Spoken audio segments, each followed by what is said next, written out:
자, 오늘 배울 내용은 박완서의 배반의 여름입니다. 자, 보면은 작가 소개를 하고 그다음에 서사 갈래에 대해서 보고 내용 학습을 하고 학습 활동을 한 뒤에 내용을 정리하고 끝내도록 하겠습니다. 자, 박완서 이렇게 생기신 분이고요. 이제 소설가고요.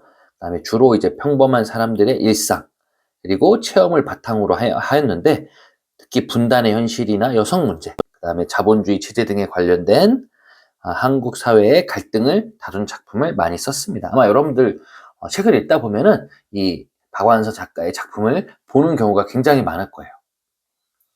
자, 그 다음 이제 서사갈래 개념에 대해서 보도록 하겠습니다. 서사갈래라는 건 뭐냐면 이제 특징이 서술자가 존재하죠. 서술자를 통해서 현실에서 일어났을 법한 이야기를 허구적으로 형상하는 문학의 한 갈래이다. 그러니까 우리 전에 배웠던 외려설이 작가의 그 화자의 경험을 통해서 했다면은 이거는 그게 아니라 현실에 있을 법한 이야기를 허구적으로 형상화한 문학의 갈래라고 볼 수가 있겠죠. 사이 갈래에는 설화, 고전설화, 현대소설 등이 있습니다. 자, 그래서 서사갈래의 구성 요소와 형상화 방법을 본다면 인물, 사건, 배경, 서술 방식 이렇게 있겠죠. 그래서 인물은 작품 속에서 사건을 이끌어가는 주체가 되겠죠. 근데 주로 인물의 말이나 행동을 통해서 인물의 이제 성격이 드러나죠. 이 작품도 보면은 작품을 보면서 어디서 이 인물의 성격이 드러날까라는 부분을 좀 중점적으로 보면은 좋을 것 같습니다. 사건은 작품 속에서 발생하고 진행되는 이야기입니다. 주로 이제 갈등을 중심으로 전개가 되죠. 그래서 여러분들이 읽기에 굉장히 재미가 있습니다. 배경은 사건이 일어나는 시간과 공간. 이거를 왜 필요하냐면 이거를 본다면 작품의 주제와 분위기를 파악하는데 굉장히 도움이 되죠. 만약에 6.25 전쟁이다. 그러면 6.25 전쟁이 배경이라면 뭐 전쟁의 뭐 아픔이나 아니면 이산가족이라는 이런 이제 주제와 분위기를 파악하는데 도움이 되겠죠. 6.25 전쟁인데 막 엄청 밝지는 않을 거 아니에요. 그죠? 그다음 서술 방식. 서술자가 독자에게 이야기를 전달하는 방식이다. 그래서 서술자의 성격과 역할이 굉장히 중요합니다. 그래서 여기 보면은 서술자와 서술 방식을 보면은 위치와 방법에 따라서 시점이 달라집니다. 그래서 위치가 사건 내부에 있냐, 외부에 있냐, 그리고 방법이 인물 사건의 내적 분석을 하냐, 외적 분석을 하냐. 예를 들면 사건 내부에 있고 인물 사건의 내적으로 분석한다면 1인칭 주인공 시점이 되겠죠. 우리 볼 이 작품도 배반의 여름도 1인칭 주인공 시점이에요. 그래서 주인공이 본인의 이야기를 하고 있어요. 자, 그렇다면 사건 내부에 있지만 그거를 외적으로 관찰한다 그러면 1인칭 관찰자 시점이죠. 예를 들면 어떤 A라는 사람의 이야기를 친구인 B가 한다. 그러면 이 1인칭 관찰자 시점이 되겠죠. 그 다음에 사건 외부. 근데 다 알고 있어요. 그러면 전지적 서술자 시점이죠. 이거는 마치 전지전능한 신이 되어서 모든 걸 다 알 수 있어요. 무슨 등장인물 A, B, C의 마음을 다 알 수 있어요. 근데 그 다 알 수 있는 거는 신밖에 할 수 없잖아요. 그죠? 그래서 이거를 전지적 서술자 시점이라고 하고요. 그 다음에 사건 외부에 있고 외적으로 관찰한다 그러면 3인칭 관찰자 시점이 되겠습니다. 예를 들면 여러분들 반에 있는 이야기를 다른 교과 수업을 들어오시는 선생님들이 보고 판단한다 그러면 3인칭 관찰자 시점이 되겠죠. 서사에서 이야기를 전달하는 주체를 서술자라고 하는데 그 서술자가 이야기를 전달하는 방식은 일반적으로 서술자의 위치, 서술 방법에 따라서 이렇게 4가지로 구분할 수 있다. 근데 오늘 보는 작품은 1인칭 주인공 시점이 되겠죠. 자, 그 다음에 오늘 볼 작품은 이제 성장소설이라는 거예요. 성장소설은 뭐냐면 주인공이 육체적, 정신적으로 성장하는 과정을 형상화한 소설이에요. 그러니까 당연히 성장하려면 미성숙해야겠죠. 그죠? 그래서 소설의 발단은 대체로 주인공이 지적 미성숙까지 많은 걸 몰라요. 혹은 사회적 지위의 미천함, 그리고 애정의 결핍 등으로 인한 증세가 갈등의 양상으로 보이며 전개되다가 주인공이 이에 좌절하지 않고 새로운 차원의 단계로 성장하는 모습을 보이게 된다. 그러니까 예를 들면 여러분들이 예전에는 뭐 길을 건너면서 여기를 한 번에 건널 수 없었어요. 뛰어서. 근데 나이가 이제 들고 고등학생이 되면서 그 거리를 한 번에 뛸 수 있게 됐다던가. 그러면 육체적으로 성장을 할 수가 한 거라고 볼 수 있겠죠. 그리고 예전에는 엄마가 잔소리하면은 너무 듣기 싫었어요. 근데 크고 나니까 이게 다 엄마가 날 위한 거구나 하고 나면은 정신적인 성장이 되겠죠. 그런 것들을 보면 되겠습니다. 자, 다음 본문학습을 보도록 하겠습니다. 이 본문학습을 할 때는 여러분들 책을 펴놓고 하면 좋을 것 같아요. 워낙 긴 작품이라서 선생님이 다 읽진 않고 해당되는 부분만 이렇게 읽으면서 할 거니까 책을 꼭 가져다 놓고 보면 좋을 것 같습니다.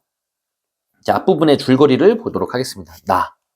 나가 6살이 되던 해 여름, 나의 5살 배기 누이 동생이 마을 앞 개천에 빠져 죽는 사고가 난다. 그래서 아버지는 이 사고에 죄책감을 느끼는 나에게 수영을 가르치고 싶어 하지만 나는 약간 그 트라우마 같은 거죠. 그래서 나는 매번 도망치고 만다가 이제 발단 부분이 되겠습니다. 이제 전개 부분부터 본격적인 수업을 하도록 하겠습니다. 자, 보면은 교과서 114페이지 7번째 줄 보면은 다음의 여름이라고 되어 있습니다. 이거는 이제 시간적 배경이죠. 아까 우리 봤었죠. 인물, 사건, 배경, 서술 방식. 그 중에 이제 배경이 되겠죠. 그래서 나가 겪는 3번의 여름 중 첫 번째. 그래서 3번의 여름을 겪는데 그 중에 이제 첫 번째 여름이 되겠죠. 자, 그 다음 교과서 114페이지 14번째 줄부터 16번째 줄까지 볼게요. 해질 무렵에 풀 속은 깊이를 헤아릴 수 없을 만큼 짙푸른 색을 하고 있었고 귀신의 감은 머리가 휘감겨 오는 것처럼 음습하고도 냉랭한 바람이 불었다라고 하는 거 보니까 이 해질 무렵의 풀장의 모습 보면은 굉장히 좀 무섭죠. 그죠? 짙푸른 색. 그리고 귀신의 머리가 휘감겨 오는 것 같은 음습하고도 냉랭한 바람이 불었다라고 하는 거 보니까 이 나라는 애가 이 수영장을 굉장히 공포의 대상으로 여긴 거죠. 왜냐면 그 전에 이제 누이 동생이 빠져 죽었잖아요. 그죠? 그래서 굉장한 공포의 대상으로 여기고 있다라는 걸 보면 되겠습니다. 자, 그 다음 넘겨서 115페이지. 첫 번째 줄부터 두 번째 줄까지 보도록 하겠습니다. 나는 될 수 있는 대로 풀가에는 가지를 않았다. 그 헤아릴 수 없이 충충한 깊이에서 나를 끌어잡아 당기는 힘이 작용하고 있는 것 같은 두려움 때문이었다라고 하면서 이 누이 동생이 물에 빠져 죽은 뒤에 나는 죄책감을 느껴서 물을 굉장히 두려워하죠. 그래서 이 모습을 잘 드러내주고 있고 이거를 아버지가 어떻게든 깨트리고 싶어 하죠. 그래서 여기까지가 전개 1 부분이 되겠습니다. 그래서 나는 누이 동생의 익사 사고 후 물을 두려워하게 된다. 자, 그 다음은 이제 전개 2 부분이 되도록 하겠습니다. 세 번째 줄부터 115페이지 세 번째 줄 보면은 유난히 무더운 어느 날이었다라고 하면서 계절적 배경도 드러나죠. 이제 여름이죠. 그죠? 그래서 여기 보면은 이 배반의 여름이라고 해서 3번의 배반이 일어나고 그게 다 여름에 일어나요. 그래서 이게 이제 계절적 배경으로 굉장히 중요합니다. 자, 그 다음 보면은 115페이지 7번째에서 8번째 줄까지 보면은 내 손목을 잡고 풀장이 있는 데로 갔다라고 하면서 아버지가 이제 나를 데리고 온 의도가 드러나죠. 아버지는 이제 나를 뒤에 이제 여러분들 이제 다 봤겠지만 물에 빠뜨리려고 데려온 거죠.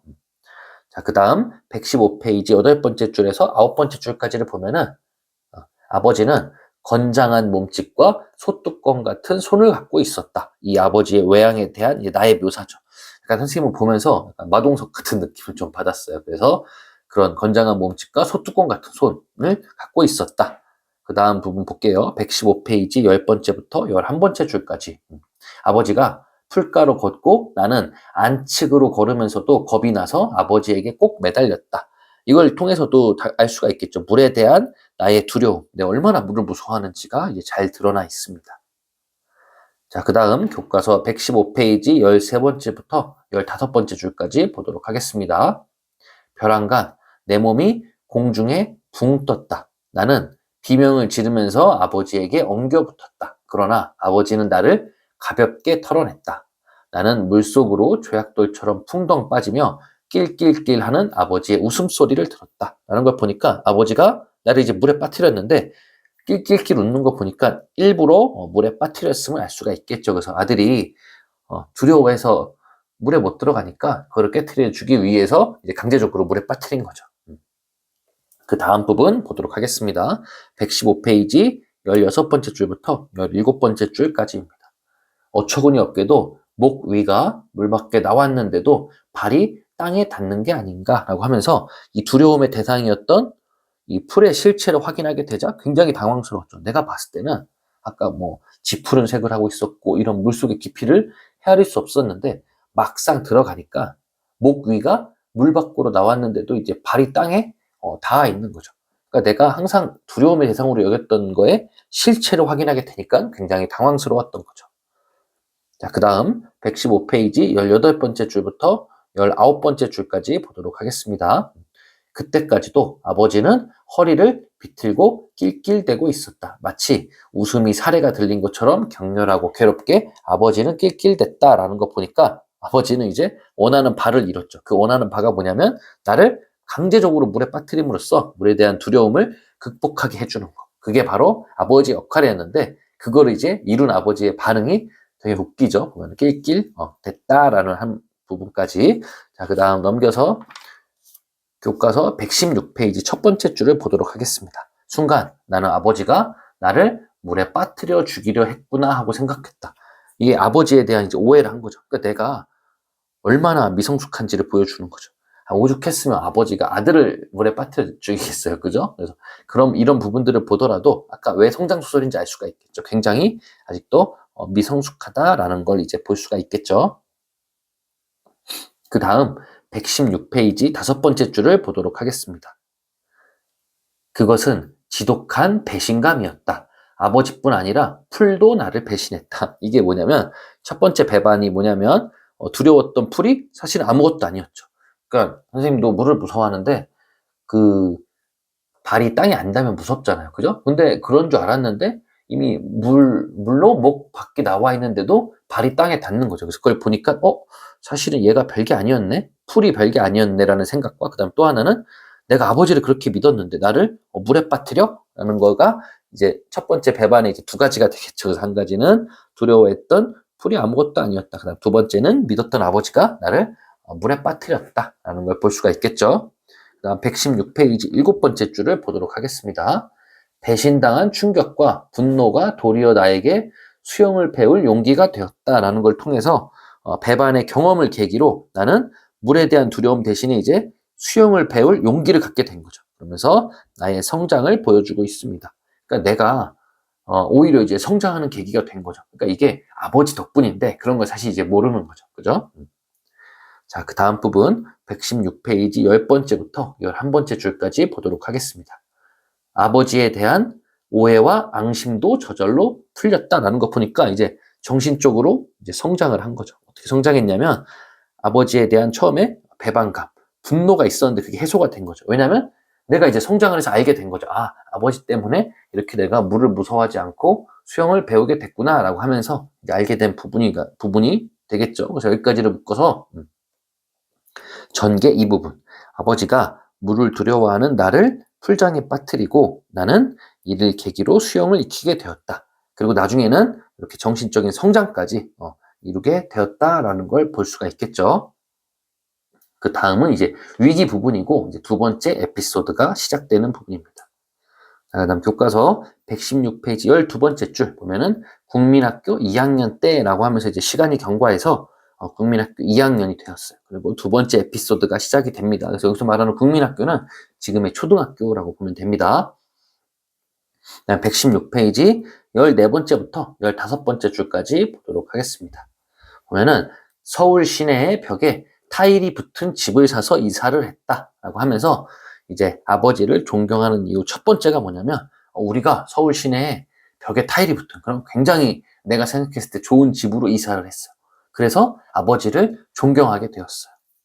자, 그 다음 부분 보도록 하겠습니다. 116페이지 17번째 줄.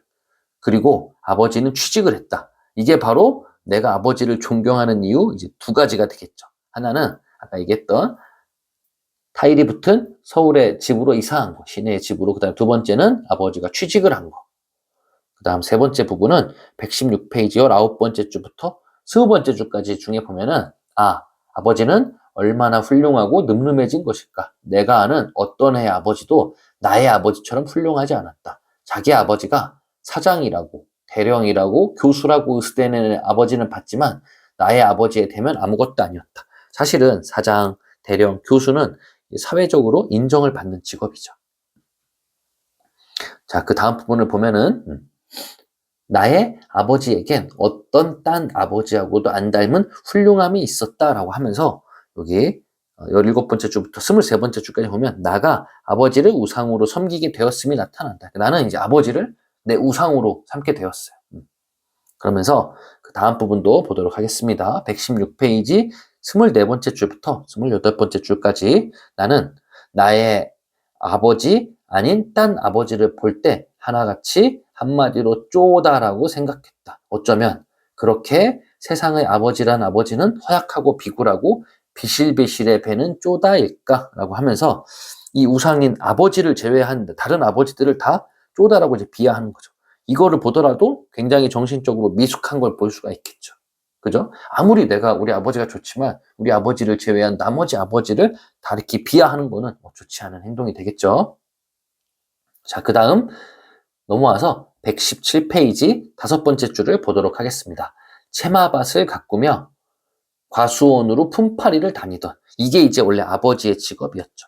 사회적으로 봤을 때는 앞에 얘기했던 사장, 대령, 교수보다는 굉장히 변변치 않죠. 왜냐면 채마밭이라는 거는 어떻게 보면 이제 먹을거리나 입을거리를 삼아서 식물을 가꾸는 밭, 뭐 텃밭 같은 그런 건데 그거를 가꾸면서 과수원으로 품팔이, 그러니까 남의 일을 대신해주는 그런 일을 했었어요. 근데 나는 잘 모르죠. 그런 거에 대해서. 자, 그 다음 117페이지 6번째 줄부터 8번째 줄까지. 든든한 목과 정직한 눈과 완강한 턱과 넓은 가슴과 대들보 같은 허리와 길고 날렵하고 건장한 다리는 아무하고도 안 닮은 아버지만의 것이었다라는 거 보니까 아까도 우리 나왔었잖아요. 그죠? 선생님이 되게 마동석 같다는 느낌을 받았다고 했는데 이번에 보더라도 굉장히 건장하죠. 아버지의 외양에 대해서 보면은. 자, 그 다음 부분도 보도록 하겠습니다. 117페이지 9번째 줄부터 10번째 줄까지 보면은 제 아무리 보디빌딩으로 단련된 훌륭한 육체도 아버지의 것과 비교하면 생귤과 플라스틱귤을 견주는 것만큼이나 뚜렷한 차이가 났다. 이게 뭐냐면 생귤은 굉장히 자연적이고 자연스러운 육체를 가진 아버지를 비유하는 거고 요 생귤은 그래서 아버지의 건장한 육체를 비유하는 거고 플라스틱귤은 이제 인위적이고 인공적인 거 만들어진 거 어떻게 보면 보디빌더를 이제 비유하는 거죠. 그래서 이 아버지의 육체만이 진짜고 다른 사람들은 모두 가짜라고 여기고 있다. 이것만 보더라도 굉장히 이제 미숙하죠, 정신적으로. 자, 그 다음 117페이지 15번째 줄부터 17번째 줄까지 보도록 하겠습니다. 이제 아버지의 그 제복에 대해서 나와 있는데 그 옷은 여름이나 겨울이나 까마귀처럼 윤택하게 새까맣고 찬란한 금빛 단추가 필요 이상으로 여러 개 달렸고 소매뿌리와 모자와 그리고 굵은 금줄을 두른 비상식적이리만큼 화려한 옷이었다라는 거 보니까 이거는 이 아버지의 제복에 대한 나의 굉장히 주관적인 묘사죠. 객관적이지가 않아요. 그죠? 그래서 독자는 여기서 이제 여러분들은 이걸 통해서 아버지의 직업이 수의라는 거를 조금 유출할 수가 있겠죠. 그죠? 그런데 나는 이제 그렇게 생각 안 하고 굉장한 옷차림이라고 생각을 하는 거죠. 자, 그 다음 117페이지 21번째 줄을 보면은 그 옷엔 넥타이 따위는 필요 없었다. 이 사실 넥타이는 화이트 컬러의 상징으로 굉장히 이제 어떻게 보면 사회적으로 인정받는 직업을 가진 사람들이 갖고 있는 건데 나는 그걸 모르죠. 그래서 나는 아버지의 제복의 실체를 전혀 눈치채지 못하는 굉장히 어리숙한 화자라는 걸 알 수가 있겠죠. 자, 그 다음 117페이지 26번째부터 29번째 줄까지 보도록 하겠습니다. 내가 늠름하고 훌륭한 우리 아버지에 대한 벅찬 경의와 감동으로서 차렷, 경렛을 호령하면 동생들은 엄숙하고도 진지한 내 동작을 그대로 흉내내 두 발을 모으고 꼿꼿이 서서 오른손을 눈썹 위로 올려다 붙였다. 라는 거 보니까 이 아버지의 제복에서 힘과 권위를 느낀 나와 형제의 경의와 감동이 담긴 행동. 이거는 어떻게 보면 나뿐만 아니라 이 삼형제 모두가 아버지를 존경하고 있음이 드러났다라는 걸 알 수가 있겠죠. 자, 그 다음 넘겨서 교과서 118페이지를 보도록 하겠습니다. 118페이지에 8번째 줄부터 9번째 줄까지 보면은 동생들은 어른들이 커서 뭐 될래 하고 물으면 하나같이 아버지가 될래라고 대답했다라는 거 보니까 나와 형제들이 모두 아버지를 가장 존경하여 되고 싶은 인물. 즉 우상으로 여기고 있다는 걸 알 수가 있겠죠. 자, 그 다음 118페이지 14번째 줄을 보면은 어른들은 어떻게 생각했냐면 생리적인 아버지, 그러니까 어른들이 받아들이는 의미는 그거죠. 그냥 생물학적으로 아버지와 그 자식들이라고 생각을 한 거죠. 근데 내가 생각하는 거는 여기 118페이지 14번째 줄, 아버지같이 뛰어나게 훌륭한 인격, 이게 나의 동생들이 생각한 의미죠. 그냥 생물학적인 게 아니라 훌륭한 인격을 가진 아버지가 되고 싶다라고 생각을 한 거죠. 그래서 여기까지가 위기 1부분. 나와 동생들은 멋진 제복을 입고 출근하는 아버지를 굉장히 자랑스러워하고 존경하고 있다라는 걸 볼 수가 있겠죠. 자, 그 다음 118페이지 16번째 줄입니다. 그때도 여름이었다. 또 나왔죠. 시간적 배경. 나가 겪는 3번의 여름 중에 이번에 2번째 여름. 보면은 똑같이 16번째 줄부터 17번째 줄까지 보면은 방학한 지 며칠 안 되는 어느 날 아버지는 느닷없이 나를 데리고 출근하겠다고 선언했다. 나는 너무 좋아서 펄쩍펄쩍 뛰었다. 그러니까는 아버지가 나의 우상, 즉 아버지의 실체를 보여줘서 우상을 깨트리려고 하는 거죠. 왜냐하면 지금 누가 봐도, 여러분들이 봐도 지금 잘못된 인식을 갖고 있죠. 그래서 그거를 아버지가 깨주려고 하는 거죠. 근데 나는 그 의도를 전혀 알지 못하죠. 자, 그 다음 부분 보도록 하겠습니다. 그래서 118페이지 20번째 줄을 보면은 뜻밖에도 엄마가 그건 안 된다고 내 몸을 꽉 붙들었다. 왜냐면 엄마는 알잖아요. 그죠? 내가 아버지를 우상으로 여기는데 내가 상처를 받을 거를 우려해서 이제 아버지를 말리는 거죠. 그죠? 그리고 나서 118페이지 24번째부터 26번째 줄까지 보도록 하겠습니다. 엄마는 나를 빼앗기고 나서도 몇 번도 안 된다고 부르짖는 것 같았다. 그러나 그때 이미 나는 아버지에게 손목을 잡힌 채 껑충껑충 신바람이 나서 뛰고 있었다. 그러니까 엄마는 아는 거죠. 나를 데리고 출근하려는 아버지의 의도. 본인이 수위임을 딱 보여주려고 하는 거죠. 어떤 역할인지도. 그래서 나가 받을 상처를 걱정하는데 이와 반대로 나는 너무 신나죠. 그죠? 이렇게 보니까 이걸 보더라도 내가 얼마나 미성숙한지가 이제 나오는 거죠. 그죠? 그래서 선생님이 아까 얘기한 것처럼 성장수설이라고 이야기했었죠. 그 다음에 118페이지 27번째 줄부터 119페이지 2번째 줄까지 보도록 하겠습니다. 아버지와 나는 버스를 탔다. 버스가 달릴수록 우리 동네보다 길도 넓어지고 집도 커지고 차와 사람이 많아지는 것 같았다. 나는 우리 동네가 서울 시내인 줄 알았는데 아버지는 넋을 잃고 창밖을 내다보는 나한테 정신없지? 여기가 시내란다 하고 말을 걸었다. 내가 대답을 안 하자 자식 촌놈이라 별 수 없구나. 질려서 머리 쏙 빠져버렸잖아 하기도 했다. 까지를 보면은 첫 번째 이 더 큰 세상을 경험하지 못한 나의 굉장히 어린이다운 면모. 나는 이제까지 너무 큰 세상을 보지 못해서 지금 본 세상만이 전부라고 생각을 하고 있었죠. 그리고 나서 두 번째, 자기 집이 시내인 줄 알았던 나의 생각이 착각임을 보여줌으로써 그 다음 착각이 뭐냐면 아버지에 대한 나의 기대 역시 착각임을 암시해 주는 거죠. 그래서 이런 식으로 나의 생각이 착각이고 그 다음에 아버지에 대한 나의 기대 역시 착각으로 깨질 거라는 거를 미리 보여주는 거죠. 자, 그 다음 119페이지 5번째부터 7번째 줄까지 보도록 하겠습니다.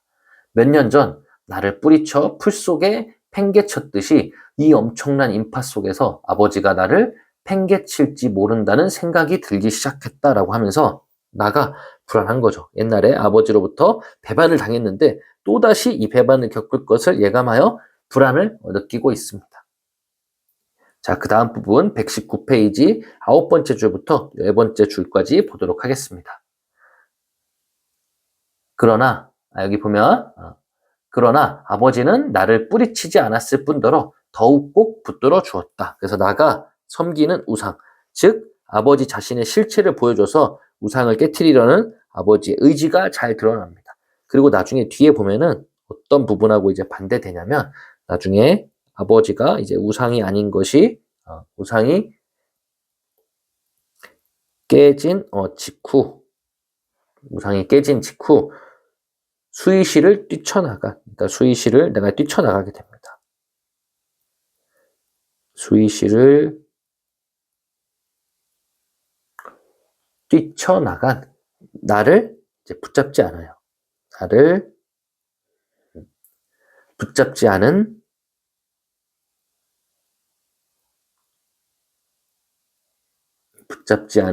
아버지의 행동과 대조됨.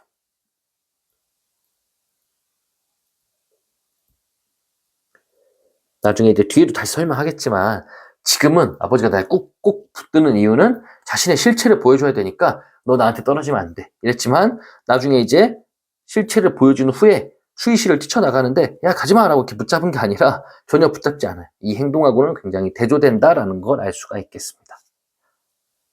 자, 그 다음 부분 보면은 교과서 119페이지 15번째부터 16번째 줄까지 보도록 하겠습니다. 나는 아버지를 위해 문을 열어준 시중꾼을 찾아내려고 두리번거렸으나 아무도 찾지를 못했다. 이게 굉장한 또 착각인 거죠. 내가 생각했을 땐 당연히 아버지가 직장에서 지위가 굉장히 높을 것이라고 생각해서 누군가 문을 열어줬다라고 생각했는데 찾지 못했죠. 이것만 보더라도 굉장히 어리숙한 모습을 볼 수 있다. 그 다음에 그 다음 부분 119페이지 17번째 줄 보면은 저절로 열리는 문을 들어서자마자 제일 먼저 있는 방이라고 되어 있는 게 여기가 바로 아버지가 일하는 곳, 수의실이 되겠죠. 자, 그 다음 부분을 보도록 하겠습니다. 이번에 119페이지 13번째부터 22번째 줄까지 보면은 제일 먼저 있는 방으로 아버지가 들어섰다. 그 방은 드나드는 사람을 빤히 볼 수 있는 유리창이 달려있고 딱딱한 비닐 의자가 서너 개, 회색빛 호마이카 테이블과 전화가 있을 뿐인 좁고 살벌한 방이었다. 개 좀 앉거라 하면서 아버지는 모자를 벗고 이마에 땀을 닦았다. 나는 처음으로 이 여름에 아버지는 저 검은 양복으로 얼마나 더울까라는 생각을 했다. 이게 아버지의 직업이 나의 기대 혹은 예상만큼 대단하지 않죠. 그죠? 그리고 그런 걸 이제 조금씩 느끼기 시작했다라는 부분이 되겠죠. 여기까지가 이제 위기 두 번째 부분이 되겠습니다. 아버지의 직장에 따라간 나는 아버지의 제복에 대한 환상이 깨지기 시작한 거죠. 아까 봤을 때 되게 멋있다고 생각했는데, 생각해보니까 여름에 저 검은 양복 얼마나 더울까 생각을 했다는 거죠. 자, 그 다음 부분 119페이지 23번째 줄부터 24번째 줄까지 보도록 하겠습니다. 대머리가 까진 키가 작고 넥타이를 맨 쪼다티가 더럭더럭 나는 남자가 나타났다. 이 남자는 나가 무시하는 대상이지만 실제로는 나가 존경하는 아버지가 인사를 해야 하는 존재, 높은 존재가 되겠죠.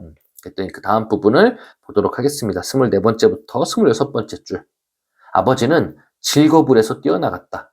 그러더니 꼿꼿이 서서 우리 삼형제가 매일 아침 아버지에게 하는 것 같은 경넷을 그 쪼다한테 엄숙하게 올려다 붙이는 것이었다. 이제 나의 우상인 아버지의 실체가 드러나죠. 그래서 아버지에 의해 나가 두 번째 배반을 당하는 것이다. 나는 아버지가 대단히 높고 굉장한 존재인 줄 알았는데 여길 보니까 전혀 아니었죠. 자, 그 다음 119페이지 27번째 줄을 보도록 하겠습니다. 보면은 아버지는 거기 뭐라 되어 있냐면 나는 너무 놀라서, 왜냐면 아버지의 모습과 하는 일이 내 생각하고는 너무 다르죠.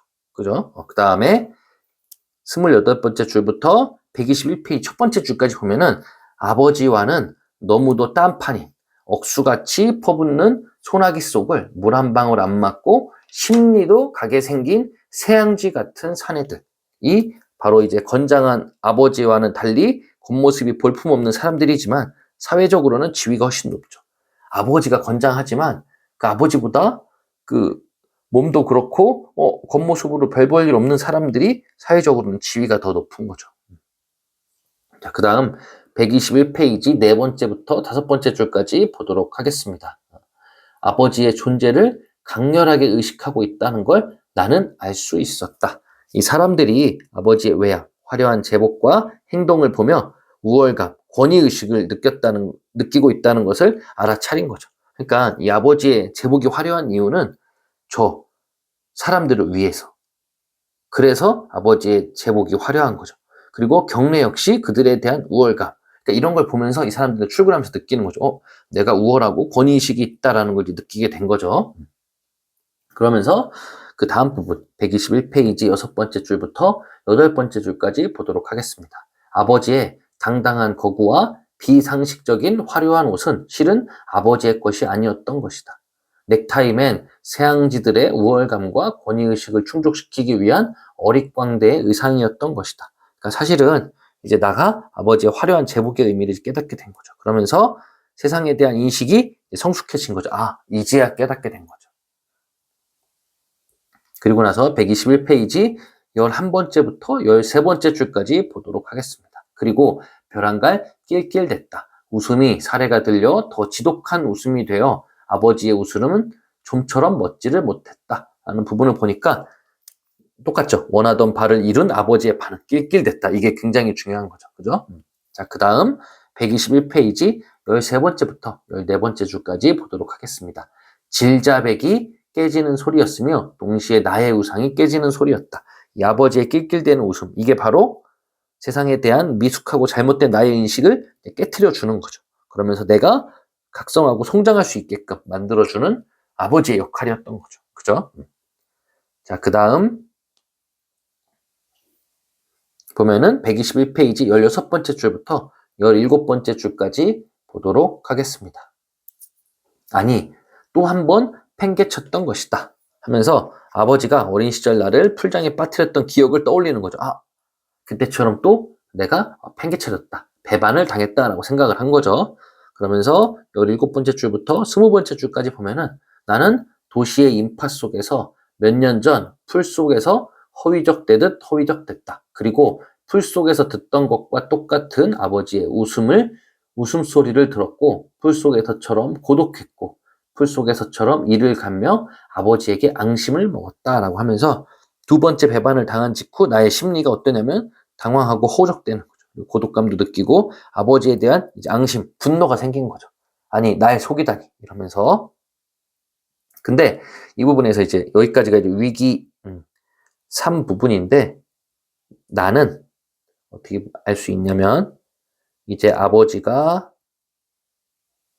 수위라는 것을 알고 실망하며 배신감을 느낌이라고 적으면 되겠죠. 자, 그 다음 부분도 보도록 하겠습니다. 그 다음 부분은 이제 절정 부분입니다. 세 번째 에피소드가 이제 시작이 됩니다. 그래서 교과서 121페이지 21번째 줄을 보면은 내가 고등학생이 되자 아버지도 많이 늙었다. 시간이 경과되고 이제 세 번째 에피소드가 시작이 되죠. 그 다음 부분 23번째 줄까지 보도록 하겠습니다. 나는 그 나이가 되도록 그런 어릿광대스러운 양복을 입고 수의 노릇을 해야 하는 아버지에게 연민을 느낄지언정 앙심이 남아있을 리 없었다.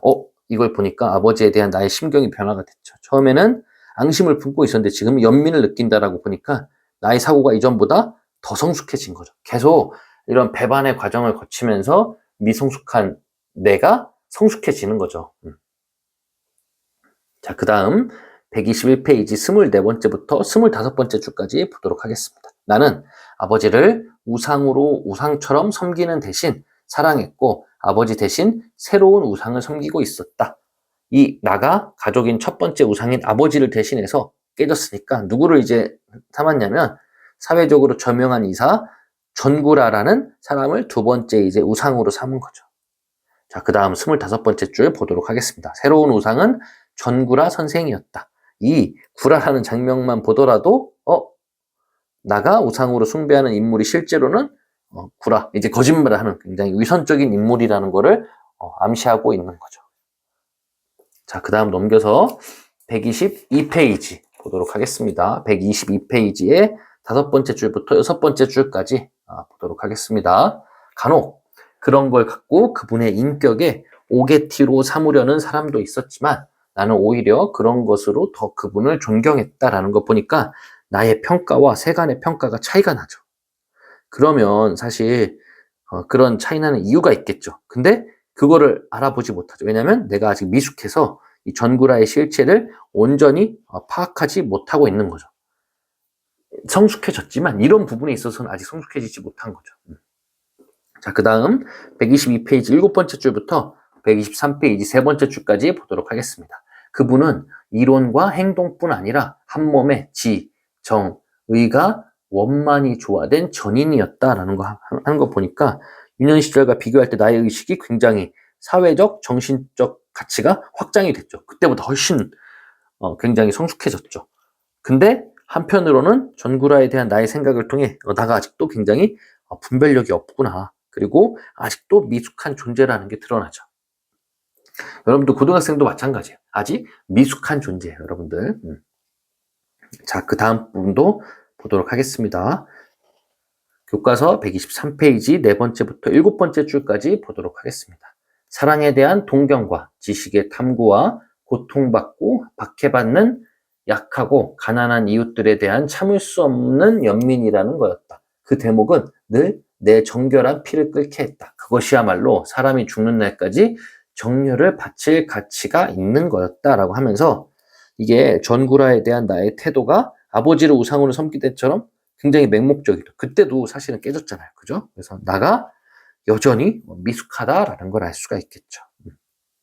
자, 그 다음 부분 9번째 줄부터 10번째 줄까지 보도록 하겠습니다. 야야, 웃기지 마라. 그 소리는 전구라가 하기 전에 이미 러셀이 써먹은 소리야 라고 하면서 친구는 이 전구라의 실체에 대해서 알고 있죠. 그래서 전구라가 사실 위선적인 인물이라는 걸 알 수 있는 근거가 되는 거죠. 전구라가 이야기했다고 했지만 사실은 거짓인 거죠. 러셀이라는 사람이 미리 먼저 얘기한 건데 그거를 친구가 이야기해줬죠. 자, 그 다음 부분 보도록 하겠습니다. 11번째 줄부터 14번째 줄까지. 나는 그 순간부터 그 친구를 경멸했다. 그 소리를 먼저 했느냐, 나중 했느냐가 무슨 그리 큰 문제인가. 나는 정말 온몸으로 그렇게 살았느냐가 문제지. 나는 그의 소리가 결코 러셀의 메아리가 아닌 그의 육성임을 믿어 의심치 않았던 것이다. 라고 하면서 나의 맹목적인 존경심 때문에 그의 실체를 인식하는 것에 대해 거부감을 표출하는 거죠. 아직도 미숙하다는 걸 알 수가 있겠죠. 친구가 그렇게 얘기했으면 그 내용에 대해 살펴보는 게 아니라 나 너를 경멸해. 그게 뭐 중요해. 근데 아마 먼저 했을 거야. 전구라가 그런 말을. 이렇게 미숙하다는 걸 알 수가 있겠죠. 그 다음 15번째 줄부터 16번째 줄까지 보면 나는 그의 생애를 지배해왔다는 세 가지 정년줄, 특히 버림받고 약한 이웃에 대한 연민의 깊은 공감을 느끼고 있었다. 이게 아마 세 번째 배관의 경험이 이 전구라의 약한 이웃에 대한 연민과 관련된 것임을 이제 예상하고 있는 거죠. 왜냐하면 내가 그만큼 믿고 있으니까 거기에 대한 이제 배반이 딱 느껴지겠죠.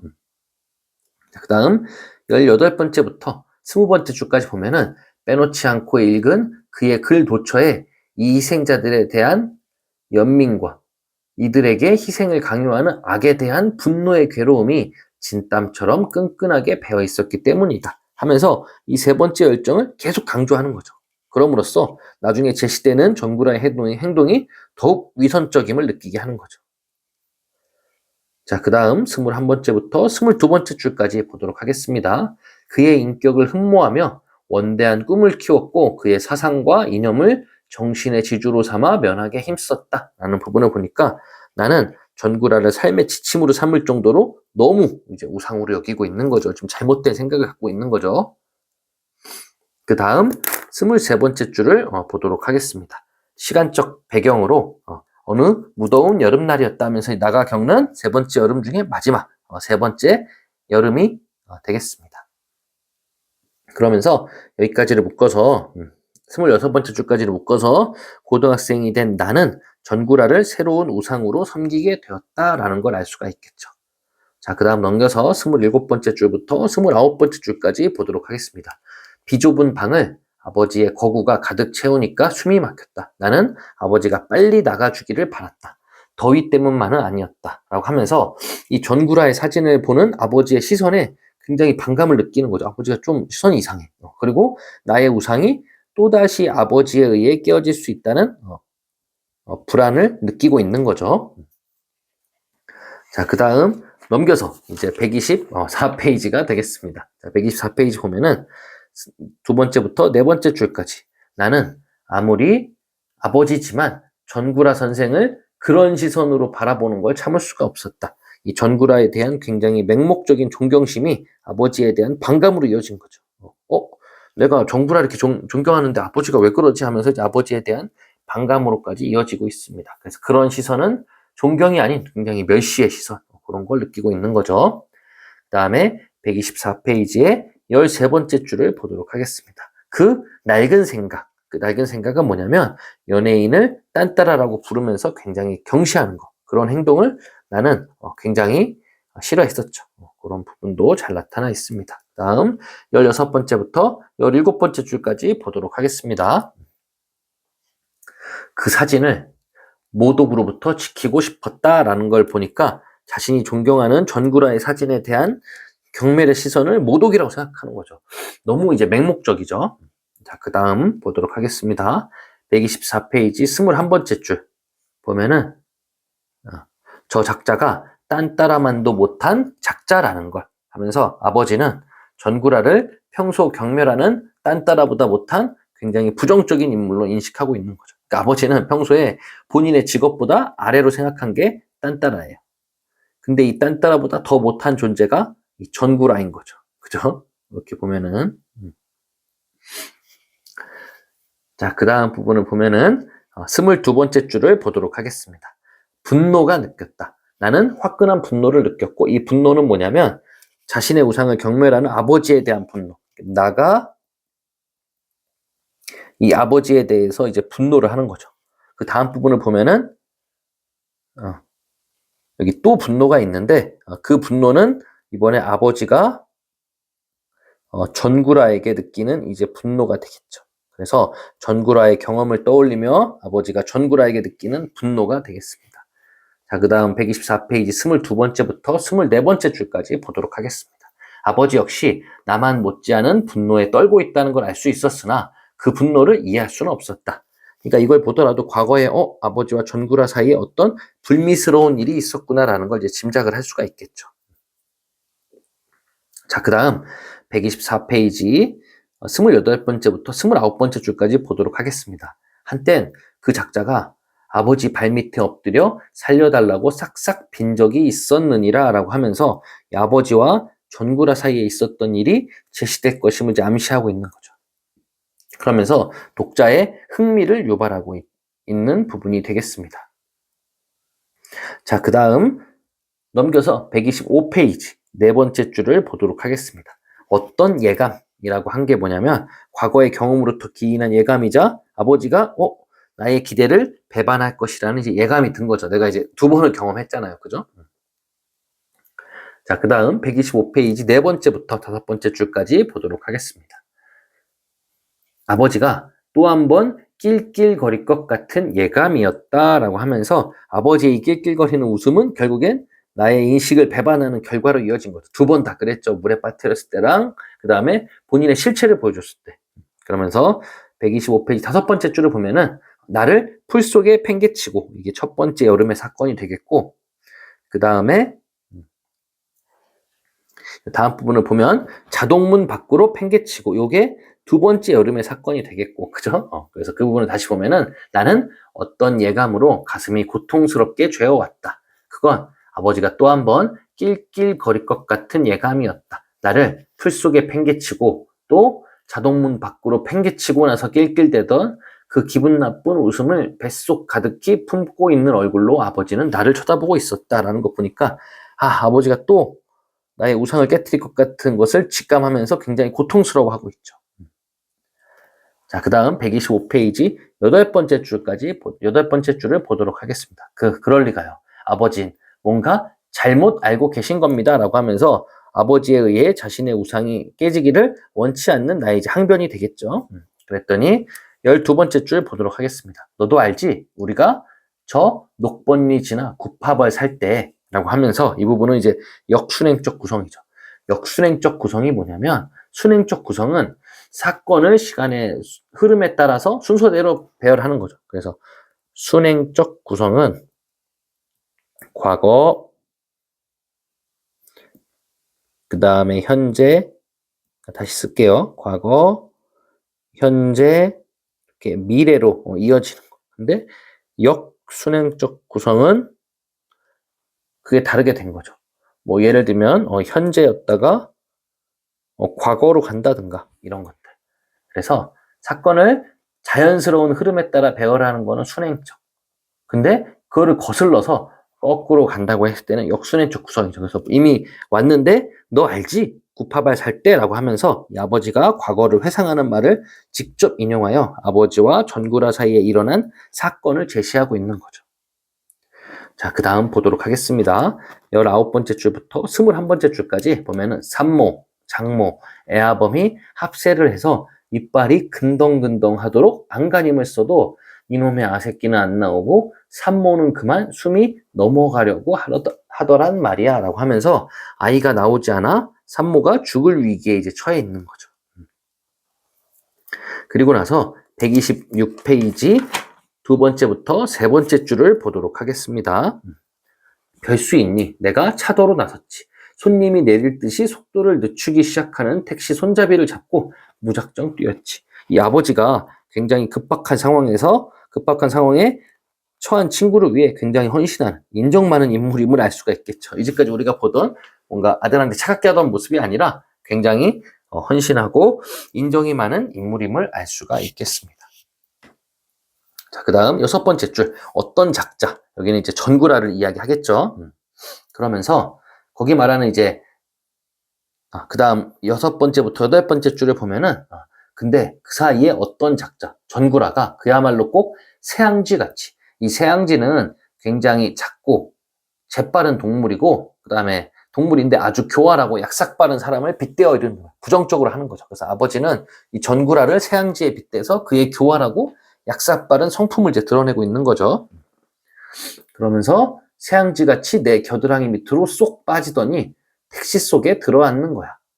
그러더니 운전사 갑시다 하며 제법 점잔을 떨잖아 라고 하면서 이 약삭 빠르면서도 굉장히 위선적인 전구라의 성격을 잘 드러내고 있습니다.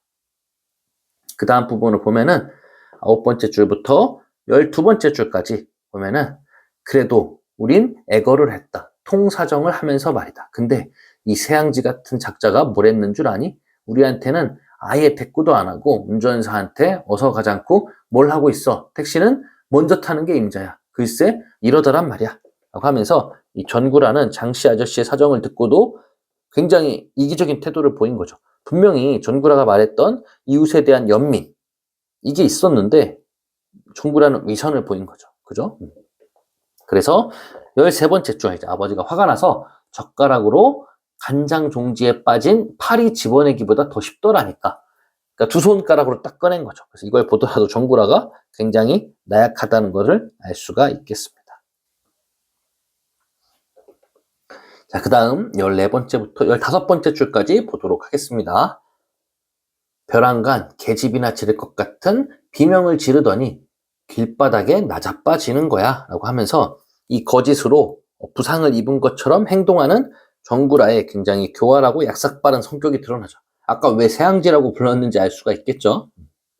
자, 그 다음 17번째부터 18번째 줄까지 보면은 내가 비겁하다고? 원 녀석도 그렇게 눈치가 없냐? 내가 우선 풀려나야 돈을 돌려다가 수술을 시켜서 산모고 아이고 살릴 거 아니야? 라고 하면서 이 장씨 아저씨가 아버지의 폭력죄를 뒤집어 쓴 이유죠. 그러니까 아버지가 들어가게 되면 돈을 빌릴 수가 없잖아요. 그죠? 그럼 수술을 할 수 없게 될 거고. 자, 그 다음 부분 23번째부터 24번째 줄까지 보도록 하겠습니다. 한숨 돌리고 경찰서로 달려갔더니 맙소사 그 새앙쥐한테 3주일에 상해 진단서가 떨어지고 장씨 아저씨는 유치장이야 하면서 전구라가 이 법을 이용하면서까지도 아버지와 장씨 아저씨를 굉장히 더욱 곤란한 상황에 처하게 한 거죠. 분명히 처음 얘기한 것처럼 이웃에 대한 연민을 중시하는 사람이 굉장히 다른 행동을 하고 있는 거죠. 그래서 126페이지 27번째부터 28번째 줄까지 보도록 하겠습니다. 그래서 솔직히 털어놓았지. 실상은 내가 그 새앙쥐에게 상해를 입힌 장본인이라고. 아버지의 성품이 굉장히 정직하죠. 그죠? 자, 그 다음 127페이지 첫 번째부터 세 번째 줄까지 보도록 하겠습니다. 나는 거의 매일같이 그 새앙쥐네를 드나들며 갖은 구차한 통사정을 다하고 제발 우리 불쌍한 친구를 위해 자비를 베풀어 달라고 애거를 했다. 그러니까 아버지가 이 장씨 아저씨를 위해서 전구라 집을 매일 찾아갔어요. 근데 이렇게 했는데도 안 도와줬잖아요. 그죠? 이걸 보더라도 전구라의 세 번째 정렬을 확인할 수 있는 어떠한 이제 계기가 된 거죠. 그래서 네 번째 줄을 보면은 거만하긴 또 어찌나 거만한지 이 전구라의 성품을 알 수가 있겠죠. 아버지하고는 굉장히 상반되는 성품을 볼 수가 있겠죠. 그다음에 네 번째부터 여섯 번째 줄까지 보면은 나는 그때서야 그가 만만치 않은 세도가인 걸 알았지. 그는 내 애거를 듣는 즉시 나를 거들떠도 안 보고 경찰서 누구누구, 검찰총 누구누구에다 대고 전화를 하는 거야. 하면서 세도가임에도 약자에게 연민을 가지기는커녕 자신의 가진 권력, 인맥을 통해서 오히려 약자를 억압하는 모습도 보이고 있는 거죠. 자, 그 다음 넘겨서 128페이지를 보도록 하겠습니다. 128페이지 세 번째 줄. 사건이 거꾸로 됐지 뭐냐 라고 하면서 이제 아버지와 전구라의 관계가 역전된 거죠. 원래 전구라가 갑이었는데 이제 을이 돼버린 거죠. 어떤 사건이 이제 있었던 거죠. 다음 보도록 하겠습니다. 128페이지 네 번째부터 여섯 번째 줄까지 보도록 하겠습니다. 새앙지는 끄떡도 안 하더군이라고 하면서 약자의 어려움을 외면하는 이제 전구라의 이제 모습을 볼 수가 있겠죠. 아무리 빌어도 안 해주는 거야. 그죠? 그 다음 128페이지 여덟 번째 줄. 여기가 이제 중요한 부분이죠. 켄트라는 부분. 켄트는 양담배, 서양 담배 이름이에요. 그러니까 이 시대 때는 뭐가 있었냐면 특정 외래품 판매 금지법이라 그래서 국내 산업을 보호하고자 특별히 외국 제품의 판매를 금지하도록 한 적이 있어요. 1961년부터 1982년까지 유지되었는데 이 법에 따라서 외래 품목인 담배, 술, 과일, 과자, 통조림 이런 것들은 이제 못하게 돼 있었어요. 근데 이 켄트라는 양담배를 피고 있었던 거죠. 이것만 보더라도 전구라가 얼마나 허영심이 있고 부도덕함을 알 수가 있겠죠. 그냥 국내산 담배를 펴도 되는데 허영심 때문에 양담배를 피고 그 다음에 이런 뭔가 사회적으로 저명한 사람이 이런 부도덕함을 저지르고 있는 거죠. 그죠? 사회적으로 저명하지 않더라도 이런 걸 하지 말라고 했었잖아요. 그죠? 자, 그 다음 여덟 번째부터 열 번째 줄까지. 그 새앙지는 그때 켄트를 피우고 있었고 그때 한창 양담배 단속이 심할 때였거든. 신분의 고하를 막론하고 양담배를 피우는 걸 들키면 500만 원의 벌금을 물린다고 엄포를 놓을 때였으니까 라고 하면서 당시에 이제 시대상을 잘 반영하고 있죠. 그래서 아버지와 전구라 사이 입장이 역전되고 전구라는 굉장히 비굴함이 폭로되는 계기가 되겠죠. 아까까지는 완전 달랐죠. 그러면서 보면은 알고 보니 거만과 비굴은 종이 한 겹도 안 되더라. 이 거만은 약점을 잡히기 전에는 뭐 누구한테 전화를 걸어서 더 어떻게 한다느니 했지만 비굴은 약점을 잡힌 후에는 이제 그 128페이지에 있는 것처럼 저렇게 무릎을 꿇고 비굴한 모습을 보이고 있죠. 그 다음에 128페이지 17번째 줄부터 129페이지 첫 번째 줄까지 보면은 그 작자 떨리는 음성으로 그게 아니고 켄트 꽁초하고 고소 취하장하고 맞바꾸자고 하더군 하면서 이 사회적 체면을 굉장히 중시하는 정구라가 서로의 약점을 맞바꾸자는 굉장히 비굴한 이제 제안을 한 거죠. 그죠? 자, 그 다음 129페이지 네 번째 줄부터 다섯 번째 줄까지 보도록 하겠습니다. 말이 꽁초지 끝만 조금씩 그슬린 장대 같은 꽁초였지만 말이다 하면서 아니 이게 담배를 다 안 태우고 조금씩만 태우는 거죠. 왜냐면 워낙 이제 돈이 많고 부자니까. 그래서 전구라가 굉장히 경제적으로 여유로움을 또 알 수가 있겠죠. 그러면서 129페이지 여덟 번째 줄을 보면은 아버지는 허리를 비틀대며 낄낄대기 시작했다. 이게 아버지의 세 번째 웃음. 또 뭔지 알겠죠? 계속 낄낄댔다고 할 때마다. 그러면서 아홉 번째 줄부터 열 번째 줄까지 보면은 격렬하고 고통스러운 웃음. 그러니까 이게 아버지의 웃음이 나한테는 굉장히 고통으로 다가오는 거죠. 왜냐하면 내가 우상으로 삼았던 존재잖아요. 그죠? 근데 그 존재를 깨트려 버렸으니까 그 웃음이 나한테는 굉장히 고통이 되겠죠.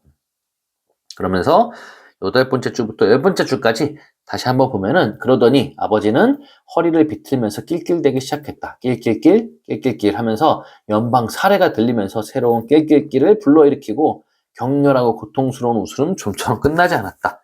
또 원하는 바를 이룬 거죠. 나의 또 다른 우상을 깨트려버린 아버지의 반응이 되겠습니다. 자, 그 다음 11번째 줄 보도록 하겠습니다. 한꺼번에 여러 개의 질자배기가 깨지는 것 같은 웃음소리. 이게 하나가 아니라 여러 개가 깨지는 소리. 그러니까 첫 번째하고 두 번째 경험 당시에 들었던 것보다 더 큰 웃음소리가 들린 거죠. 그러니까 나는 이전보다 더 큰 타격을 받은 거죠. 그러니까 세 번째가 가장 많은 타격을 받은 거죠. 내가 느끼기에는 그죠? 가장 큰 타격을 받았다는 걸 볼 수가 있겠죠. 129페이지 12번째 줄 보도록 하겠습니다. 땅이 자꾸 어디로 가라앉고 있는 것처럼 허전해진 채 허우적댔다. 그러니까 내가 느끼기에는 지금 굉장히 세 번째 배반을 당한 직후 굉장히 무겁죠. 그래서 땅바닥이 자꾸 어디로 가라앉는다. 그리고 허전하고 허우적대고. 그러니까 나가 성장을 위한 성장통을 겪고 있는 거죠. 그래서 이 부분까지를 묶어서 결정 이 부분, 아버지는 나에게 전구라의 위선적인 모습을 이제 폭로하게 된 거죠. 마지막 결말 부분을 보도록 하겠습니다. 13번째 줄입니다. 아버지가 나를 풀 속에 팽개쳤을 때, 이게 바로 첫 번째 여름의 사건이 되겠죠. 아버지가 자신의 우상을 스스로 깨트리고 나를 자동문 밖으로 팽개쳤을 때, 이게 바로 두 번째 여름의 사건이 되겠고요.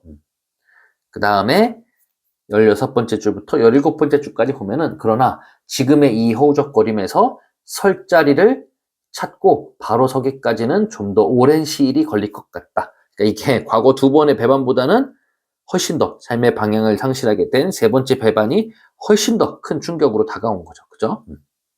그 다음 17번째 줄부터 19번째 줄까지 어쩌면 내가 외부에서 찾던 진정한 늠름한, 진정한 남아다움을 앞으로는 내 내부에서 키우지 않는 한 그건 영원히 불가능한 채 다만 허우적거림만이 있는지도 모르겠다라고 하면서 이제 자꾸 외부에서 우상을 찾지 말고 스스로 내면적인 성숙을 통해서 삶의 방향을 찾아야 함을 깨닫게 되는 거죠. 또 한 단계 성숙해진 거죠. 자꾸 이 친구가 외부에 찾았는데 그게 아니라 이제 본인 내면의 성숙을 필요로 하는 거죠. 자, 그 다음 20번째 줄부터 21번째 줄까지 보도록 하겠습니다. 내 홀로 늠름해지기란, 그건 얼마나 고되고도 고독한 작업이 될 것인가. 이게 깨달음과 정신적 성장에도 불구하고 외부의 우상을 상실한 이제 고독감을 느끼는 거죠. 그러니까 이게 어쩔 수 없는 내적 성숙에 수반되는 필연적인 이제 고독인 거죠. 그래서 맨 마지막에 보면 나는 고독했다. 아버지의 낄낄끼리 내 고독을 더욱 모질게 채찍질했다. 라면서 이제 결말 부분을 보면은 전구라의 실체를 알게 된 나는 스스로 늠름함이죠. 늠름함을 키울 것을 다짐하고 있다까지가 이 부분이 되겠습니다. 굉장히 길죠. 그래서 이렇게 한 작품을 길게 봤는데 이런 것도 여러분들한테는 필요할 것 같아요.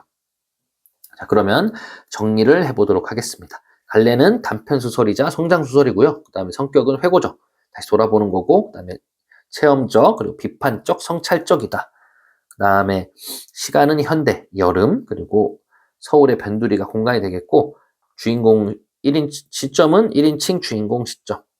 주제는 배반과 고통 경험에서 얻는 정신적 성장과 성숙. 여기 아버지에 의해서 이렇게 된 거죠. 그래서 특징을 보면은 에피소드를 중심으로 구성되어 있다. 첫 번째, 두 번째, 세 번째 에피소드. 그 다음에 상징적 배경을 통해 작품의 주제를 드러낸다.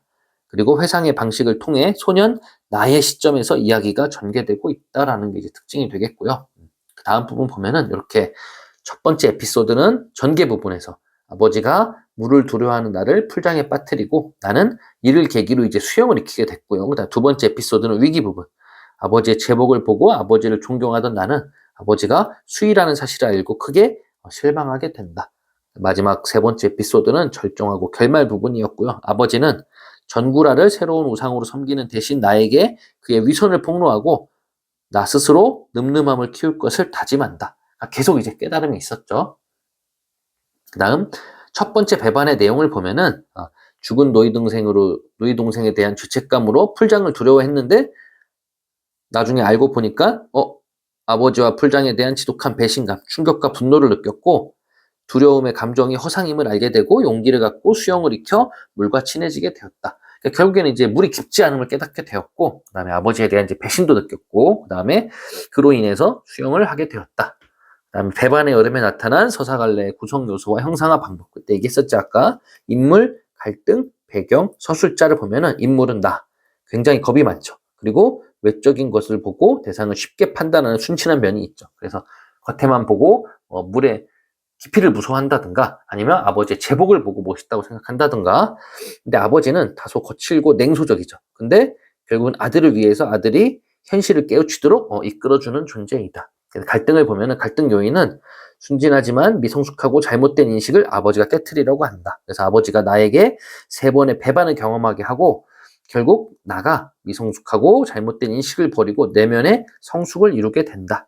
계절적 배경은 여름이죠. 그래서 만물이 성장하는 계절로 3번의 배반에 의해 나의 내면적인 성장이 이루어지는 소설의 주제의식과도 연결되어 있다. 그래서 왜 여름으로 했는지 나와 있죠. 그 다음에 1인칭 주인공 시점, 서술자인 나가 작품 속에서 자신의 성장 과정을 본인의 입으로 이야기하는 거죠. 그래서 유년 시절, 청소년기 시기에 어린 나를 서술자로 등장시켜 미성숙한 단계에서 배반의 상처를 겪으면서 이제 성숙해져 가는 과정.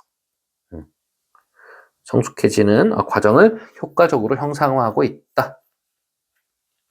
자, 그 다음 생귤과 플라스틱귤의 의미. 그래서 생귤은 자연적인 거, 자연스러운 육체를 가진 아버지를 상징하는 거고, 플라스틱귤은 인공적인 거, 인위적으로 만들어진 근육을 가진 보디빌더, 이렇게 대조되고 있는 거죠. 그래서 아버지가 생귤이다.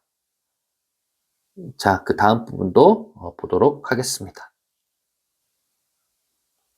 자, 아버지와 엄마의 생각 차이를 보면은 나에게 자신의 직업이 수임을 알려주고 자신을 무조건적으로 존경하려는 잘못된 생각을 가진 나의 착각을 깨트리려고 해요.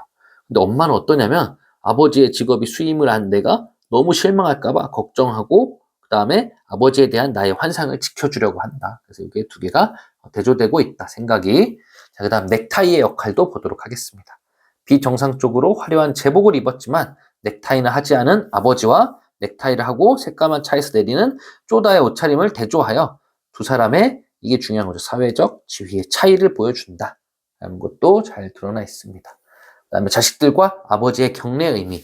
자식들의 경례는 뭐냐면 아버지에 대한 존경, 그러니까 자발적인 행위죠. 근데 아버지의 경례는 뭐냐면 경례를 받는 사람의 사회적 지위를 돋보이게 해주는 행위이다. 그래서 나가 쪼다로 생각하는 사람들에게 아버지가 경례를 올리는 이런 아이러니한 상황을 통해서 나의 우상이 깨어졌음을 보여준다. 그 다음에 아버지가 입는 화려한 옷의 역할을 보면은 이게 바로 자식들에게는 아버지에 대한 존경과 동경을 북돋는 원인이지만 결국 회사 간부들에게는 자신들의 우월함, 권위를 과시하기 위한 수단이었다. 그게 바로 아버지의 화려한 옷이라는 걸 알 수가 있겠죠. 두 번째 배반은 나가 아버지의 화려한 제복에 감탄하며 아버지를 우상으로 삼았는데 아버지가 나를 데리고 출근해서 직업이 수의라는 것을 이제 알게 된 거죠. 나의 반응과 깨달음을 보면 아버지라는 우상이 깨지면 다시 허우적거렸고 그 다음에 아버지보다 더 큰 힘과 권위를 가진 사람들이 바깥 세상에 존재함을 알게 되었다라는 것도 알 수가 있겠습니다. 자, 그 다음 아까 얘기했던 지, 정, 의. 그래서 지식의 탐구, 사랑에 대한 동경, 그다음에 약하고 가난한 이웃에 대한 연민. 그래서 이 세 번째 게 결국에는 정구라의 굉장히 위선적인 모습을 드러내 주는 거죠. 그래서 이걸 통해서 청소년기의 나에게는 완벽한 동경의 대상이 된 거죠. 그다음에 아까 얘기했던 역수행적 구성. 사건을 자연적인 시간의 흐름과 달리 현재에서 과거로 거슬러 가도록 하는 배열의 구성이다. 특정 장면을 강조하거나 혹은 그동안 알려지지 않았던 사건을 부각하고자 할 때 사용된다. 그래서 선생님이 옛날에 무슨 일이 있었냐면 선생님이 고등학교 때 이러면 이제 역순행적 구성이 되겠죠. 그다음에 새양지의 의미. 새양지는 굉장히 작고 재빠른 동물로 아주 교활하고 약삭 빠른 사람을 빗대어 이르는 말이다. 그래서 전구라를 이제 새양지라고 표현하는 거죠. 그래서 그의 교활하고 약삭 빠른 성품을 드러내고 있다. 그다음에 전구라의 실제 성품을 보면은 택시를 새치게 하면서도 점잖은 떨고 그 다음에 아버지가 택시 밖으로 끄집어내자 말도 안 되는 비명을 지르면서 나자빠지고 뻔뻔하고 약삭 빠르고 나약하고 굉장히 비겁한, 굉장히 안 좋은 이제 마이너스적인 인물이죠. 부정적인 인물. 그다음에 전구라의 이중성. 표면적으로는 사회적 약자에 대한 연민, 배려가 가득한데 이면적으로는 사회적 약자에 대한 어려움을 무시하는 그런 존재죠. 표리부동. 겉과 속이 다르다라고 볼 수가 있겠죠. 자, 그 다음 아버지의 성품을 보면은 자신이 전구라에게 상해를 입혔다고 솔직하게 털어놓고 장씨 아저씨를 위해 매일같이 그 새앙쥐 같은 전구라를 찾아가죠. 그래서 굉장히 정직하고 친구를 위하고 인정이 있는 그런 존재가 되겠죠. 세 번째 배반을 보면은 나는 전구라의 사상에 깊이 공감하며 그를 우상으로 섬겼다. 근데 아버지가 전구라의 일화를 들려주어서 그 사람이 위선적인 인물임을 알려주었다. 그러면서 이제 중요한 게 두 번째 우상이 깨지면서 이전보다는 더 큰 허우적거림. 제일 컸죠. 충격이. 그래서 외부의 우상을 쫓는 일에 한계를 느끼고 스스로 내면의 훌륭함을 갖춰야 함을 알게 된다. 그다음에 배반의 여름 속 나의 성장을 보면은 외부로부터 우상, 아버지 전구라를 찾으려 했다가 이제는 자기 안에서 늠름함, 남자다움을 기르려 하게 되었다. 그다음에 학습 활동도 이렇게 한번 확인해 보면 되고요. 그다음에 시기, 그다음에 주요 사건, 나의 반응과 태도를 이렇게 구분해 보니까 여러분들 지금 다 한 거니까 이거 한번 내용 한번 정리해 보면 좋을 것 같습니다. 그다음에 활동 2도 자신의 우상으로 삼았던 사람의 실체를 깨닫고 실망과 배신감을 느끼지만 결국에는 성장하게 된다. 그다음에 활동 2-1을 보면은 활동 2-1 같은 경우에는 여기 가서 보면은 여기 인물의 성격 요거 굉장히 선생님 중요하다고 했었죠. 근거하고 성격을 보면은 성격은 소심하고 외적인 것만 보고 대상을 판단하는 순진한 면이 있다. 근거는 이런 걸 볼 수가 있게 되면 아버지는 다소 과격한 방법으로 아들이 현실을 깨우치게 하는 굉장히 냉소적인 면을 갖고 있다. 근거는 여기가 되겠죠. 그다음에 나와 아버지가 갈등하는 이유는 이거죠. 현실에 대한 나의 미성숙한 인식을 아버지가 깨트려 주는 거죠. 그래서 갈등의 결과는 내가 현실을 자각하고 인식의 변화를 통해 결국에는 성장하게 되는 거죠.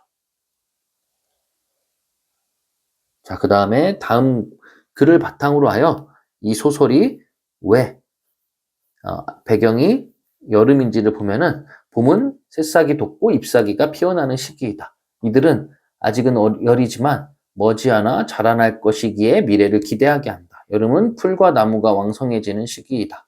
충분한 빛과 수분은 대지의 모든 생명을 무럭무럭 자라나게 한다.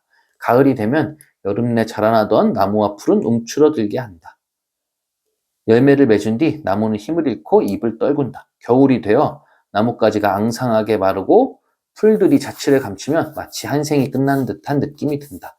이러한 계절에 따른 자연의 변화는 인간의 삶을 성장하게 한다. 그래서 결국엔 나가 이 세 번의 여름을 겪으면서 성장을 하고 있는데, 그래서 여름이 만물이 성장하는 시기니까 이거를 상징적으로 나타내고자 한 거다. 그 다음에 2-4번 소설자의 특성. 이게 1인칭 1인칭 주인공 시점이었죠. 그래서 서술자가 이야기 속에 등장하냐. 맞죠. 그리고 중심 인물인 것도 맞죠. 근데 등장인물의 모든 심리를 파악하지 못하죠. 왜냐면 아버지의 심리 파악하지 못하잖아요. 그죠? 그런 것들을 통해서 1인칭 주인공 시점이다. 그 다음 2-4를 보면은 이 소설의 서술자를 다음과 같이 바꾸면 작품이 어떻게 될지 생각해보고 글쓴이가 소년인 나를 서술자로 설정한 까닭을 이야기해보자. 아들의 학교가 여름방학을 한 지 며칠 안 되었을 때였다. 나는 직장에 아들을 데려가야겠다고 마음을 먹었다. 제복을 입은 내 모습에 존경의 눈빛을 보내는 아들에게 현실을 깨우쳐 주려는 생각이었다. 출근길에 이 이야기를 꺼내자 내 예상대로 아들은 좋아서 펄쩍펄쩍 뛰었다. 아내가 아들을 껴안고 필사적으로 반대했지만 나는 아내의 손을 뿌리치고 아들의 손목을 잡아 끌었다. 아들은 제 엄마의 속도 모르고 신바람이 나서 나를 따라 나섰다라는 거 보니까 이게 서술자가 소년인 나에서 아버지로 바뀌었죠. 그죠? 그러면서 아버지가 나를 직장에 데려가려는 의도가 이제 분명하게 드러나고 이를 통해서 독자가 사건의 결말을 예측해 볼 수가 있겠죠. 그래서 아마 이 소년인 나로 서술자를 설정한 것은 소년의 제한된 시선으로 사건을 인식하기 위해서이다. 그렇기 때문에 성장소설이 되는 거죠. 이러한 서술 방식은 독자들에게 아버지의 의도나 사건의 향방을 알기 어렵게 하며 소년의 시선에서 사건을 경험하도록 하여 소년의 성장을 함께 따라가는 듯한 느낌을 준다. 처음부터 이런 걸 준 게 아니라 소년이 겪으면서 깨달으면서 이렇게 된 거니까 그걸 통해서 똑같이 성장하는 모습을 나타내주고 있다. 이렇게 보면 되겠죠. 그 다음 이것도 아까 다 봤던 부분이고요. 그 다음에 학습활동 3번 이를 통해 이 소설의 제목이 지닌 상징적 의미 이 배반이라는 건 아버지 때문에 나의 나의 현실적인 인식이 깨어진 사건을 의미하고 여름은 그러한 사건이 일어난 시간적 배경이다. 따라서 배반의 여름은 배반의 경험을 거름 삼아 정신적 성숙을 이루는 인생의 성장기를 의미한다. 아까 얘기했잖아요. 여름에 성장하는 그런 계절이라고, 그죠? 아까 봤던 대로 여름은 만물이 성장하는 시기이기 때문에 이 주인공인 나도 성장하는 그런 시기이다라는 것도 알 수가 있겠죠. 그 다음 4-1번을 좀 같이 보도록 하겠습니다. 나는 거의 매일같이 그 새앙진의 집에 드나들며 갖은 구차한 통사정을 다했고 제발 우리 불쌍한 친구를 위해 자비를 베풀어 달라고 애걸을 했다라고 하면서 쭉 나와 있죠. 이 장면을 보면서 윗글에 드러난 당시 세태를 살펴보고 현대사회에서 어떤 모습을 나타나는가. 이 장면을 보면은 결국 권력과 부에 편승하여 거만한 태도로 약자에게 횡포를 부리고 자신의 이익을 위해서는 한없이 비굴해지는 인간의 굉장히 이중적이고 위선적인 모습. 이게 바로 전구라였죠. 그죠?